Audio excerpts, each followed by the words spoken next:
রাস্তায় ছিলাম, জেল থেকে বেরিয়ে আমরা পালিয়ে যাই না, ঠিক কিনা?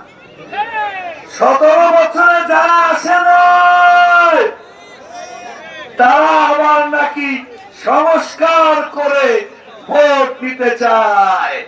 নিজেদের সংস্কার করেছেন 71-এর 30 লক্ষ অথবা কম বেশি শহীদের রক্ত, 2 লক্ষ ভবনের ইজ্জত, 1 কোটি শরণার্থী যারা হয়েছে তাদের কাছে মাপ চেয়েছেন। জাতি আপনাদেরকে ক্ষমা করবে।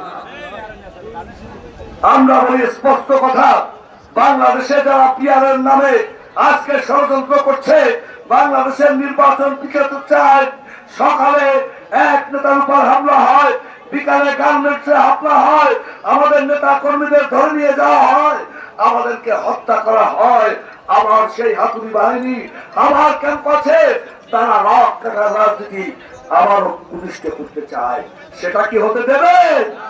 আর জনগণ দেবে? আমাদের কোন জোট নাই, আমাদের সাথে কোন জোট। 300 আসনে আমি নমিনেশন পেতে পারি, দুলাল পেতে পারে, অন্য কেউ পেতে পারে, কিন্তু একাই পাবো। আপনারা ধানের শীষের জন্য প্রস্তুত আছে?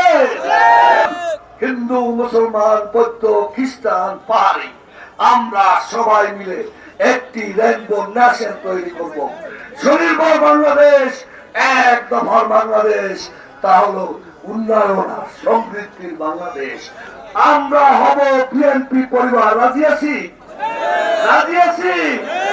আমরা হব বিএনপি পরিবার, তাহলেই আমাদের বিজয় সুনিশ্চিত।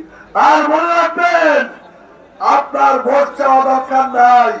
আপনার দ্বারা যদি জনগণের কোনো কষ্ট হয়, বিএনপি থেকে তাড়িয়ে দেওয়া হবে।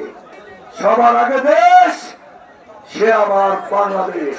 Take back Bangladesh.